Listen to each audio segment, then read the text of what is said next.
from the first alarm bell in 2009 to the actual ban. 13 years.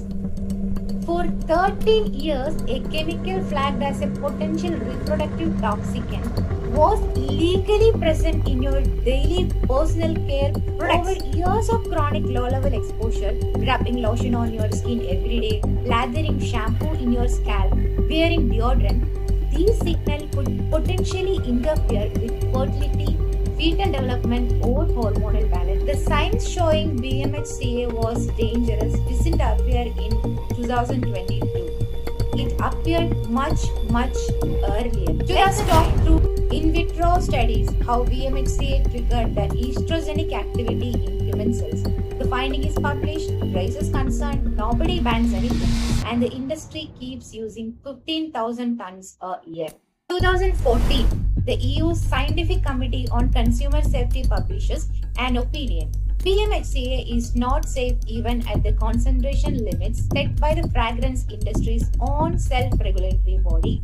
The EU restricted, meaning the product must label it if it's present above a tiny threshold, but they didn't ban the product containing it as still sold worldwide. 2017, the International Fragrance Association, the industry's own lobbying and standard body, submits a safety dossier to the EU Scientific Committee, essentially arguing, yes, but at our proposed concentration limit, it's fine. The Scientific Committee reviews the evidence and says, no, not safe. The SCCS rejects the exception. The industry tries again with its lower concentration. The answer is still no.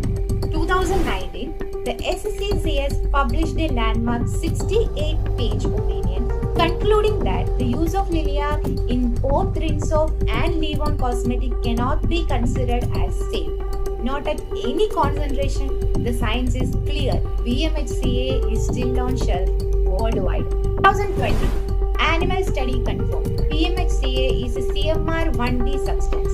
CMR stands for carcinogenic, mutagenic, or reprotoxic, and the category 1B, the effect has been proven in both animal models with strong reason to believe the same applies to humans.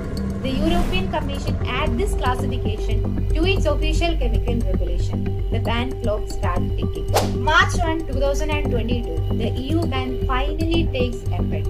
From this date, no cosmetic product sold in EU or UK may contain DDI. Notice something?